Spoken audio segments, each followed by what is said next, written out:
Prologue 1. Maria, my childhood sweetheart who had always treated me with cold indifference, suddenly showed up at the door of my classroom. She was wearing a preppy-style dress, her gaze occasionally drifting in this direction, as if she were waiting for someone. When her eyes glanced over here, my heart leapt with excitement. It was obvious. She was here for me. However, just as I was about to go over and talk to her, a figure moved faster than me. Makoto, with a calm face, walked straight past. With just one look, Maria's face lit up with joy, and she eagerly trotted after him. My footsteps froze in place. At that moment, bullet comments popped up out of thin air, mocking me. What's this male supporting role even thinking? How could you possibly compare to the protagonist Makoto? An ordinary, overconfident man like you. Better not embarrass yourself. The next bullet comment followed. This male supporting role is a complete clown. Later he'll confess to the second female lead, Maria, only to be instantly rejected and slapped in the face on the spot. I was speechless. I fucking know already. How the hell could I still give her the chance to confess?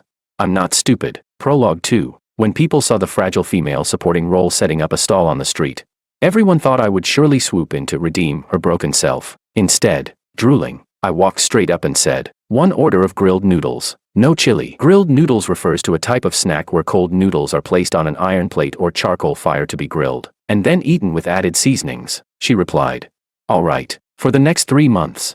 I said, "1 order of grilled noodles, no chili." She replied, "All right." We repeated this conversation like machines. The bullet comments went wild with laughter. In this male supporting role's eyes, there isn't the slightest desire for beauty, only an obsession with grilled noodles.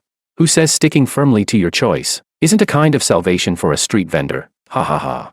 Main text. When I saw Willow at the snack street, she was standing behind a grilled noodles stall, wearing a simple white camisole, her face calm as she watched the hurried passers-by. The stall in front of her was completely empty, which made her look rather pitiful. I saw her, but my attention wasn't on her. It was on the fragrant grilled noodles. Saliva filled my mouth as I hurried forward and said, "1 order of grilled noodles, no chili."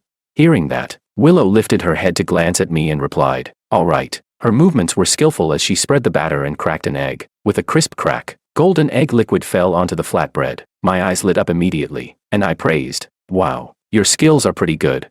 The girl's expression didn't change, but her hand trembled. Flipping the noodles too early, the wrapper tore slightly, but she reacted quickly, flipping it back within a second, and lightly hummed, "No big problem," I replied. "All right." The rest of the cooking went smoothly. After she packed it up, I paid and impatiently took a bite. The wrapper was chewy, the egg fragrant, with chopped scallions on top. Who could understand this? It was absolutely delicious. Originally, I thought that was it. But the next night, I found myself craving that flavor again. I frowned, hesitated for a second, and began to doubt the world itself. This is the drawback of being a supporting character. After one night, everything automatically resets. It's not that I had to eat it. With that thought, I felt justified in going back to the same snack street. It was summer, so the sky was still bright at 5 or 6 o'clock, but vendors were already out early. In the crowd, I instantly spotted that slender figure. The girl was thin, struggling to push her stall through the crowd. I couldn't wait any longer, thought for a moment, then walked over and said, "Let me help you." Perhaps she hadn't expected to see me again. Willow's gaze lingered on my face for 2 seconds. After a while, she finally spoke. "Thank you." Her voice was clear and pure. I grinned, waved my hand, and said, "Hee hee, it's nothing. I'll take 1 grilled noodles, no chili." She replied, "All right." After the stall was pushed back to its original spot, she began making noodles again, spreading the batter and cracking an egg, learning from yesterday's mistake. She didn't flip the wrapper too early this time. I eagerly watched her finish, scanned to pay, and once I got the noodles, I left without another word. Willow was speechless.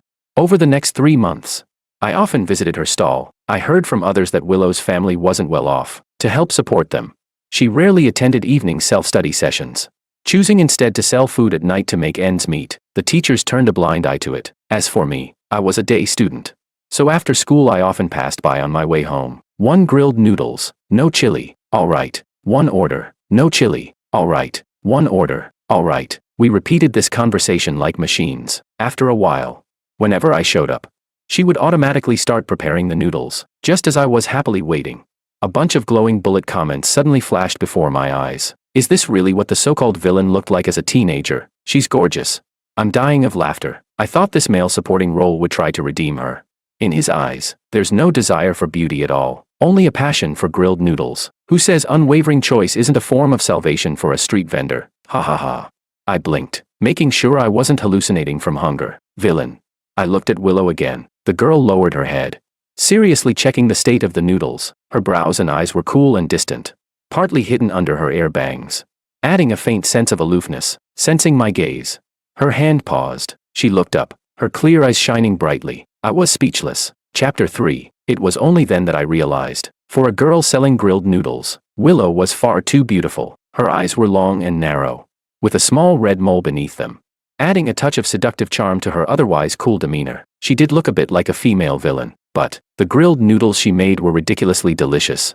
Smelling the fragrance wafting through the air, I swallowed my saliva and eagerly asked while staring at the noodles, "When will they be ready?" The bullet comments burst into chatter. Ha ha ha. The villain's flirtatious glance wasted on a blind man. That's how our foodie is, he loves beauties, but food always wins. Another comment popped up. This male supporting role is unbelievable. Who eats grilled noodles for 3 months straight?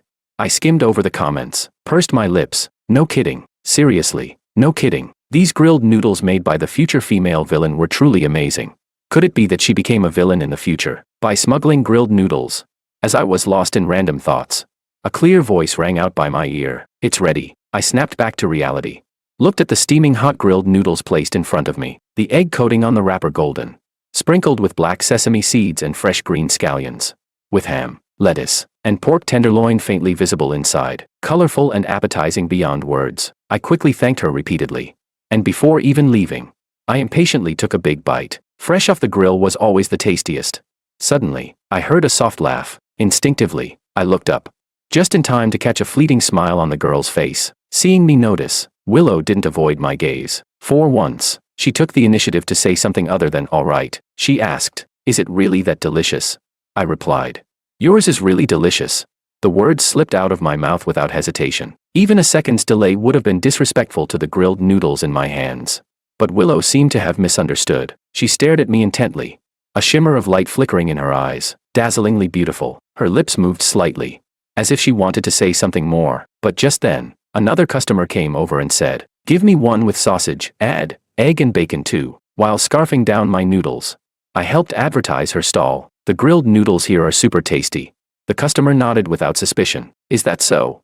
Seeing that there were already people at her stall, other passers-by also gathered over. Gradually, more and more customers came to buy. Satisfied, I retreated. Mission accomplished. But I didn't notice. The girl busy spreading the batter looked up again, only to find that I had disappeared into the crowd. Her gaze dimmed quietly. Chapter 4. I didn't take the matter to heart. The next day, I went to school as usual. During a break, I went to get some water and happened to run into Willow. I thought for a moment and pretended not to recognize her. After all, when she sold grilled noodles outside, she always wore a mask. Surely she didn't want her classmates to recognize her at school. So, I walked past her naturally. But Willow's steps faltered slightly. Bullet comments flashed in front of me again. Did Willow just want to say something?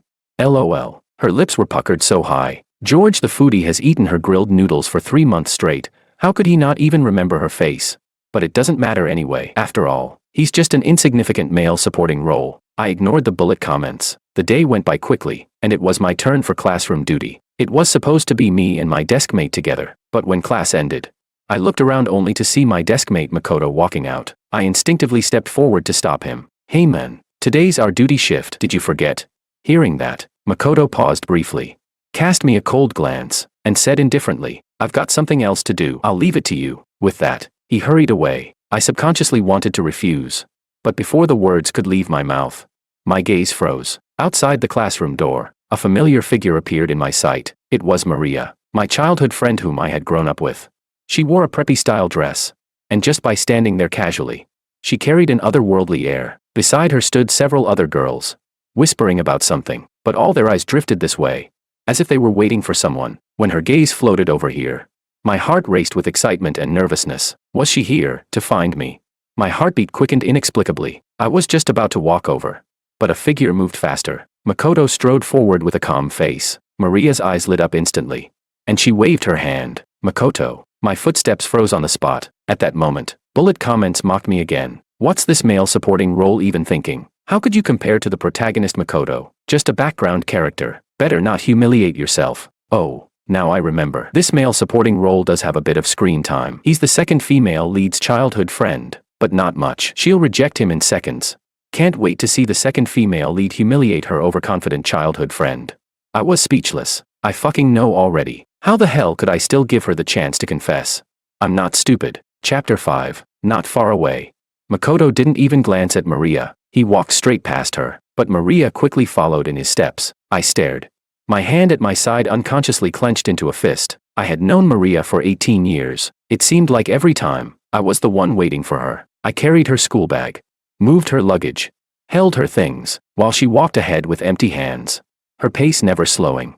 Impatiently urging, "Hurry up." I would grin foolishly at her, and trot along behind. Back then, I didn't know how to express liking someone. I only knew what online relationship bloggers said, that boys should show gentlemanly manners to girls, gifts, a sense of ceremony, emotional value, all maxed out, at that age of youthful awakening.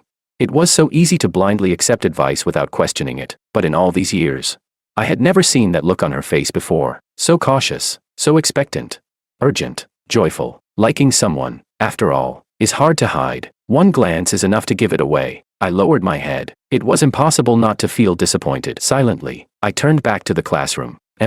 Today I'd need 2 portions of grilled noodles to comfort my wounded heart. In the corridor, Willow, who had been about to leave, stood frozen, staring this way, the light in her eyes flickering uncertainly. Chapter 6. After returning to the classroom, it didn't take long before almost everyone had left. In the spacious classroom, soon there was only me left. I finished cleaning the whole room, working up a sweat. Unknowingly, the sky had already grown dark. By the time I wrinkled my nose while throwing out the trash, washed my hands, and walked out of the school, the streetlights were already lit. The snack street was filled with all kinds of stalls. At a glance, I spotted quite a crowd already gathered in front of Willow's grilled noodle stall. Just as I was thinking of going over to buy some, a sharp male voice rang out. "Yo, isn't this our grilled noodles beauty, out here running your stall again? Hey, let me tell you guys, her family is dirt poor. I bet all this stuff isn't any good. Eat it and you'll probably end up with diarrhea." A few boys in school uniforms laughed as they grabbed at the food on the stall and tossed things around. One of them even kicked the cart. With a loud bang, the ketchup bottle fell to the ground and splattered everywhere. The passers-by quickly backed away. Within just a few minutes, the area around the stall cleared out, leaving it conspicuously isolated. Willow stood behind her stall, her expression cold. The group finished causing trouble but didn't leave. They deliberately sat down at another nearby barbecue stall to watch the show. The bullet comments exploded. People typed furiously. "These guys are awful. Just because Willow wouldn't let them copy answers during the exam, they're pulling this kind of stunt." Sigh. I don't think Willow can keep running her stall like this. Life will only get harder from now on. My mood was already bad, and this only made it worse. Furious, I wanted to rush forward, but then I thought again, alone, I probably wouldn't stand a chance. I glanced around, then randomly grabbed a few passers-by and pleaded.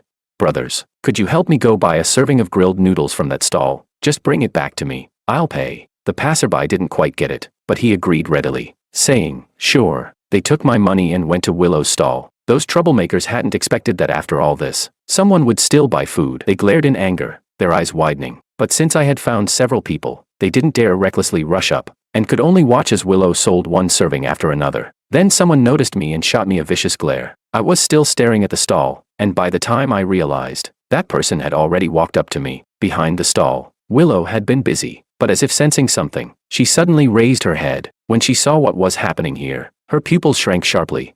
Chapter 7. "Hey, do you like Willow or something?"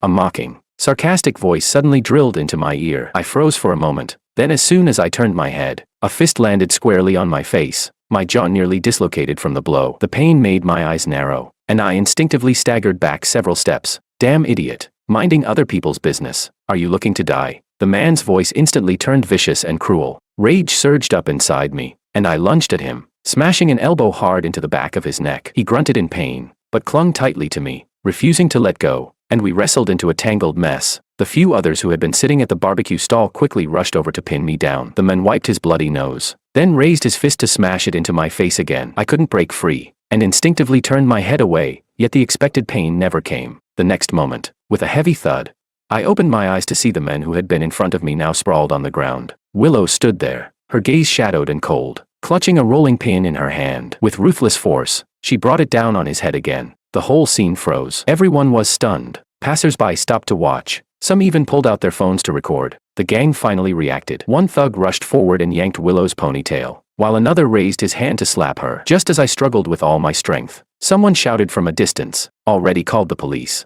At those words, the group instantly panicked. They spat out a vicious threat, "Just you wait." Then they dragged their injured buddy, shoved through the crowd, and fled in embarrassment. Willow's body was still trembling slightly, but she bent down to help me up, her eyes full of worry as she asked, "Are you okay?" I quickly scanned her from head to toe to confirm she wasn't hurt, then gave a low grunt. "I'm fine. How about you?" The crowd dispersed, disappointed that the excitement was over. She shook her head. "I'm fine too." For a moment, neither of us spoke. When she lifted her eyes and saw the bruise on my face, her eyes turned red, but she restrained herself. Willow returned behind her stall. I stood in front for a while, watching, guilt gnawing at me since no one else came to buy food. The passers-by who had promised to help earlier had all left after the incident. After some hesitation, I said awkwardly, I can." Her soft voice asked, "Still just one serving?" I blinked, then, remembering everything that had happened today, shook my head. "Today I'll take 2. She replied, "All right." Maybe it was just my imagination, but as Willow prepared the second serving, it seemed as if a dark cloud hung over her expression. Absent-mindedly, she added chili peppers. I watched as she brushed layer after layer of chili sauce over the noodles. Thinking she was upset from being harassed, I held back from saying anything. It wasn't a big deal. At worst, I'd just drink a few extra bottles of water. 10 minutes later, the 2 servings were ready. Willow handed them to me. I paid and reached out to take them, but just before they reached my hands, her movement paused. She bit her lip and suddenly said, "Senior year isn't the time for romance." I looked completely dumbfounded. What the hell was she babbling about? All I could think about were the noodles drenched in chili sauce, and how I needed to buy some water first. Distractedly, I mumbled, "I'll be going then." Willow was speechless. Chapter 8. The bullet comments were filled with discussion. Wait a second. What did she mean by that? Probably just sympathy in misfortune. She likes the male lead, but he doesn't like her. The male supporting role likes the childhood friend, the second female lead, but she doesn't like him. Both of them are loveless. There were also comments like, "Am I the only one who feels like something's off?" I ignored the bullet comments. First, I ate the portion of grilled noodles without chili, then forced myself to finish the spicy one as well. Even though I drank a lot of water, I really wasn't good with spicy food. The next day, after a night's sleep, my throat was completely hoarse, and it still hadn't recovered when I went to school. "David." I tried calling a few times, but barely any sound came out. It was break time. The guy in front laughed so hard he nearly fell out of his chair, teasing me. "George, what did you do?" Makoto, sitting next to me, turned his head slightly and said, "Thanks for helping me clean yesterday." I was speechless. No need to thank me. I wasn't that noble. But on the surface, I forced myself to nod, rasping in a hoarse voice, "Don't mention it. After all, it was just a small matter. I wouldn't make a big deal out of it." Makoto fell silent for a moment, then suddenly stood up and walked out. He was always aloof, doing things his own way. I didn't think much of it, but after a while, he came back. The next second, a box of throat lozenges, 2 bottles of cough syrup, and a large cup of hot drink appeared on my desk. I froze. Makoto didn't look at me. He just sat back in his seat, picked up his pen, and began writing quickly. His voice was light as he said, "Consider it a thank you gift." I stared at the things in front of me, then looked up again. In an instant, Makoto's image became so much greater in my eyes. The frustration I had bottled up from yesterday suddenly melted away. He really was the male lead. So righteous, so generous. No wonder Maria liked him. Chapter 9. The bullet comments were filled with discussion. "Whoa, our male lead is so kind. Even to a male supporting role. Truly worthy of being the male lead." Another comment said, "Why is the male supporting role staring at the male lead like that? Don't tell me he's jealous of him." Others chimed in, "Exactly. He's definitely bottling up bad thoughts again. Planning to take revenge on Makoto." As a guy myself, I can't stand men like that. If you like someone, you should give her freedom. Don't think that just because you gave her gifts, she owes you a relationship. If you ask me, holiday presents and daily transfers are things a man should do. If it were the girl I loved, I wouldn't be able to bear letting her suffer any grievance. The next bullet comment replied, "That comment above, don't go too far. She doesn't have to accept if she doesn't want to." What kind of nonsense is wanting both ways? Seeing the bullet comments, I was a little speechless, but honestly, I did feel some envy toward Makoto. Makoto had good grades, a handsome appearance, and effortlessly won Maria's affection. How could I not mind at all? But to say I was harboring dark thoughts was going too far. What fault was it of Makoto's that Maria liked him? Why would I ever take revenge on him for that? Besides, Maria wasn't the only girl in the world. Couldn't I just like someone else? Once I thought it through, a sense of relief washed over me. The last class of the day was PE. When class ended, I was just about to step out of the school gates when Bullet Comments suddenly appeared in front of me. The male lead is about to be tricked into the equipment room and bullied, and as a result, he'll miss the chance to see his grandfather one last time. Whoa. These past few days the male lead has been rushing off in such a hurry, all because he was going to the hospital to visit his sick grandfather. Sigh. By the time the male lead gets there, it's already too late. I stared intently at the Bullet Comments in front of me. Wasn't the male lead none other than my deskmate Makoto? My steps faltered for just a moment, and without much thought, I turned around and ran back into the school. Chapter 10. The Bullet Comments popped up. Why did the male supporting role suddenly turn back? Wasn't he supposed to go eat grilled noodles at this time? Maybe he forgot something and went back to get it. That's very possible. I didn't have time to keep watching the Bullet Comments. Afraid I would be too late, I ran straight toward the equipment room, but at a glance, I didn't see Makoto anywhere. Was he already inside? The sun had just set, and dark clouds gathered across the distant sky. It looked like rain was coming any moment. Without thinking further, I rushed to the equipment room. I ran too fast. When I reached the steps, I lost my footing and slipped, tumbling down hard, flat on my back. Pain shot through my knee and ankle so sharply that I couldn't recover for a long time. Sticky blood trickled down from my knee. Now that I was closer, I faintly heard Makoto's trembling voice from inside. Is anyone out there? Yes, I croaked. I forced my hoarse throat to shout back, but it sounded eerie and frightening. Inside, it went quiet for a moment. Then a hesitant voice asked, George, is that you? I nodded, then realized he couldn't see me. Feeling foolish, I forced myself up and limped over to pull open the equipment room door. As the door swung open, a strong smell of plastic and earth rushed out. I looked up to see Makoto crouched in the corner. Hearing the noise, he lifted his head. That was when I realized how pale his face was. Cold sweat dripping from his temple as if he were enduring some great pain. The Bullet Comments came again. The male lead has claustrophobia. No wonder he looks so bad. Poor male lead. But it's okay. The bright sunshine heroine is about to arrive. Wow. The male supporting role really came to help the male lead. He's actually not a bad guy after all. Claustrophobia. I frowned, limping toward Makoto and asked tentatively, are you okay? He forced a weak smile. I'm fine, thank you. With that, he struggled to his feet, staggering toward the door. I knew he was heading to see his grandfather, so I didn't stop him. Just then, hurried footsteps echoed from afar, more than one pair. Two girls appeared at the entrance of the equipment room. One I had never seen before, but she was stunningly beautiful. That must have been Freya, the female lead mentioned in the Bullet Comments. The other was someone I knew well, Maria. Both of them spoke at almost the same time. Makoto, are you okay? Makoto frowned, waving his hand as he tried to push himself forward. But before he could take a few steps, he suddenly collapsed forward, losing consciousness. The two girls panicked. Freya rushed to support him, clumsily lifting him and urging, let's get him to the hospital. Maria quickly moved to hold up his other arm. I opened my mouth to call her, but my throat failed me. All that came out was a raspy breath. Maria. It seemed she heard something, because Maria glanced back. But at that exact moment, thunder cracked loudly across the sky. Before I could try again, Maria turned away and said, don't get caught in the rain. Let's hurry. Freya replied, okay. Their figures quickly disappeared into the misty rain. Chapter 11. The Bullet Comments scrolled by. Why do I feel like the male supporting role is so pitiful? He clearly came to save the male lead, but everyone ignored him. Well, that's how it is. He's not the protagonist, so he doesn't have the protagonist's halo. Another Bullet Comment said, I bet Willow will hear the news and rush to the hospital to see the male lead too. Today George probably won't get to eat any grilled noodles. I hadn't felt sad at first, but when I saw that last comment, I suddenly couldn't hold it in. Was I really that miserable? The last trace of daylight was swallowed by the night. The entire equipment room sank into darkness. Raindrops drifted in, carrying a bone-chilling cold. I hadn't brought an umbrella. With a sigh, I limped into the rain. The water hit me hard, icy and uncomfortable. I headed toward the school gates, but my injured leg made every step slow and painful. Yet, inexplicably, after walking out the gates, I didn't go home right away. Instead, I went to the snack street. Because of the rain, there were very few pedestrians. The scattered food stalls looked dim and lonely. At a glance, I didn't see the familiar stall. My heart sank, as if something had clogged it up. As expected, there would be no grilled noodles for me today.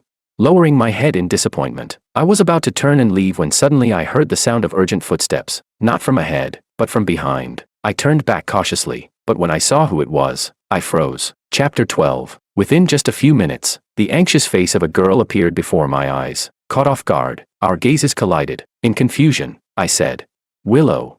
I opened my mouth slightly, looking at the girl in front of me with some surprise. Shouldn't she be at the hospital at this time? Before I could think further, Willow strode quickly toward me. She looked as if she had run all the way, Her long hair was already soaked by the rain. Behind her, the streetlights glowed one after another. Before I could take a closer look, she shoved an umbrella into my hands. Her eyes looked a little tense as she asked, "Was it those guys from last time who came after you again? I just saw you limping." I stared at her blankly, taking quite a while before coming back to my senses. I shook my head and said, "No, no, why are you here?" At my words, the girl froze, staring straight at me. After a long pause, she finally spoke, her voice carrying a faint hint of grievance as she asked, "Why didn't you come to buy grilled noodles? I've been waiting for you for so long." The moment I heard that, my heart trembled slightly. Did that mean she was waiting for me? My heartbeat skipped for a moment. Looking around awkwardly, I asked, "Where's your stall?" She replied, "There were plenty of open spots today, so I found a good one, but then it started raining." She pointed into the distance. Following the direction of her finger, I finally noticed she had changed her location, right at the entrance of the street. Usually, the foot traffic there was heavy. It was a great spot. Unfortunately, it rained. I felt a pang of regret for her, but after thinking a bit, I still told her, "By the way, Makoto seems to be sick." But before I could finish, Willow interrupted, asking, "What happened to your voice?" At that, I looked at her helplessly. The bullet comments burst out. Ha ha ha. Willow's face full of concern. If only she knew she's the culprit. If it weren't for her super spicy grilled noodles, the male supporting role wouldn't have lost his voice today. Another comment said, but Willow abandoned her stall and deliberately ran back to school to look for the male supporting role. Although she didn't catch him, she was truly worried that the male supporting role wouldn't come to buy her grilled noodles. Ha ha ha. The next bullet comment said, "Are you serious with your comment above? You're really impossible to reason with." Willow, not understanding, seemed to think of something. Her eyes dimmed slightly. Then she lowered her gaze and glanced down at me. In a quiet voice, she asked, "Did you hurt your leg? Let me take you to the hospital." I was speechless. If you want to go to the hospital to see Makoto, just say it directly. Why beat around the bush? But I didn't expose her. At least she was willing to help me. So I simply nodded and said, Chapter 13. What I didn't know was that, over at the hospital, after Makoto regained consciousness, something suddenly came to his mind. He turned his head toward Maria and asked, "Maria, do you know George?" Caught off guard by the sudden mention of George, Maria instinctively distanced herself, replying, "Not really. He's just a neighbor." Hearing this, Makoto didn't think much of it. He only frowned slightly and said, "Just now, George rushed over to help me, but it looked like he fell. It seemed serious. He was limping. I don't know if he made it back yet. Since you're his neighbor, could you check on him for me?" George fell. Maria's brows knitted together, but she quickly replied, "He's tough. I'm sure he's fine. You didn't look well just now. I'll go buy you something to eat." With that, she turned and walked toward the hospital's small convenience store. But after only a few steps, something unusual happened. Maria's footsteps paused. She suddenly remembered, when she was little, every time she fell, as long as she looked back with teary eyes, she would see George's panicked expression. Even if she could stand up right away, he would insist on taking her to the hospital for a checkup. She had no romantic feelings for George, but she had always taken it for granted. But now, just before leaving the equipment room, she thought she had heard someone call her name. At that time, she had turned back, but hadn't seen anyone. Maybe it was because all her attention had been on Makoto. Thinking back now, it was very likely that George had been calling her. The thought made her feel strangely conflicted, but soon, she forced herself to clarity. She thought, George is a grown man. What's a little injury? Pitying a man only brings bad luck for life. With that thought, Maria lifted her foot and continued toward the small store. But after just a few more steps, she suddenly met my eyes head on. Seeing who was beside me, her gaze wavered slightly. Chapter 14. My right hand was resting on Willow's shoulder. Though her figure was slender, she still supported me as we slowly walked forward. At first, Willow didn't notice Maria. When she saw me stop, she thought it was from pain. Her brows furrowed slightly as she asked, "Can't walk anymore? Should I go find a wheelchair for you?" When I didn't respond, Willow sensed something was off. She turned her head and immediately caught sight of Maria staring at me. Seeing her, Willow's gaze shifted several times, but in the end, she said nothing. I wasn't surprised to run into Maria at the hospital. After all, I'd seen them heading this way earlier. I broke the silence first, asking, "Is Makoto doing better?" Perhaps not expecting me to mention Makoto on my own, Maria's eyes flickered. Her gaze lowered to my knee, where rainwater mixed with streaks of blood, and her expression grew complicated. Pressing her lips together, she finally said, "He's fine. He's with his grandfather." I smiled and replied, "That's good." A weight lifted from my chest. It seemed I had made it in time. My worries hadn't been in vain. Asking a classmate to check on Makoto had, by coincidence, given them the news earlier. After my words fell, silence returned once more. I glanced at Willow from the corner of my eye, wondering to myself, was she planning to go see Makoto too? Before the thought even settled, Willow said, "Done asking. Then let's go. Her clear voice rang in my ears. Puzzled, I turned my head, only to meet a pair of dark eyes. Before I could say anything, she slipped her arm through mine and said in an affectionate tone, "Let's go." The girl pressed close to me, carrying with her the savory scent of grilled noodles. I couldn't help swallowing, then immediately felt embarrassed, quickly pretending to be busy looking at the hospital scenery. Because of that, I missed the faint blush on her ears and the slightly provocative look she cast at Maria as we passed. Maria was speechless. The bullet comments flashed wildly across the screen. Did I imagine it? Or was there something unusual in Willow's look just now? Anyway, I think the two of them look good together. I'm officially a Willow x George fan now. Honestly, Maria is such an ungrateful brat. Even if she only saw George as her childhood friend, she shouldn't be so indifferent when he's taken such good care of her. But since her eyes are only for the male lead, it's her loss if she misses out on the childhood friend's love. Seeing the bullet comments, my heart stirred. I subconsciously turned my head to look at Willow. Her features were delicate, beautiful, with a pure and refined grace. Her gaze remained fixed forward. What a joke. How could she possibly like me? Chapter 15. By the time the bandaging was done, it was already 7 or 8 o'clock. I sat on a chair in the hospital lobby, watching her run around for me, and felt a bit guilty. I said, your stall is still out on the street. You should go back. Don't worry about me. I'm fine now. I'll head home soon. But she shook her head. Missing one day of work doesn't matter. She sat down next to me, staring at the gauze on my knee. Why don't I just get a wheelchair and push you back? I quickly waved my hand. No need. I already called my dad. He'll come pick me up. You should go take care of your business, she said softly. All right, she agreed, but didn't leave. I waited for a while, but still didn't see her get up. Confused, I glanced at her. Willow was watching me. When she realized I'd caught her, she turned her head away and covered her lips with a hand. Coughing lightly in embarrassment, she said awkwardly, "I'll wait until your dad gets here before I leave." I laughed. Look at you. I'm a tough guy. All skin and bones. It's just a fall. Do you really need to worry this much? But she countered, so men don't need to be cared for. Men get hurt too. Men need a sense of security too. Everyone has flesh and blood. Why should men's feelings be ignored? I was momentarily speechless, my heart pounding wildly. Chapter 16. After that night, my relationship with Willow advanced rapidly. After school, I eagerly went to her stall. 1 serving of grilled noodles. No chili. Got it. Willow answered as usual, but when I received it, I weighed it in my hands and suddenly felt it was unusually heavy. Looking down, I realized the noodles were a double portion, and the ingredients inside were doubled too. There weren't many customers at the stall. When she saw I wasn't eating, Willow frowned slightly. What's wrong? Hearing her voice, I came back to my senses, looking at the grilled noodles in my hands, then at Willow. I couldn't hold it in anymore and asked, "Should I pay you for 2 servings?" For a moment, Willow froze, her expression blank. After a pause, she forced out, "No need." My hand slipped today. I added too much. The bullet comments scrolled by. Ha ha ha. The villainess is finally expressing her feelings in such a subtle way, but this clueless foodie didn't get it at all. Who on earth accidentally doubles the portion? She can't hide her feelings anymore. The next one read, "The male supporting role doesn't talk, he'll just insist on paying." I saw her cheeks flush crimson, and my heart suddenly pounded fast, my breathing quickening with it. I said, "Thank you, I really like it."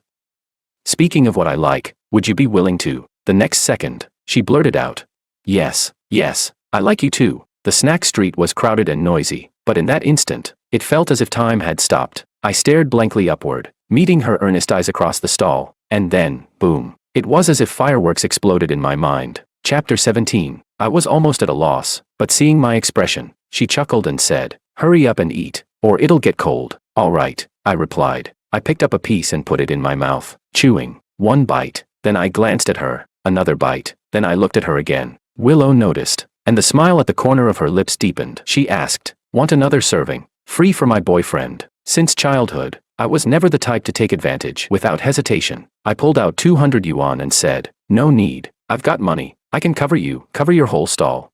Willow laughed. "All right then." The bullet comments flared up. "Ahahaha. Spread the word. The villainess was bought for 200 yuan. Not gonna lie, even if the plot is a little different from the original, I love this. The male supporting role and the villainess actually look good together."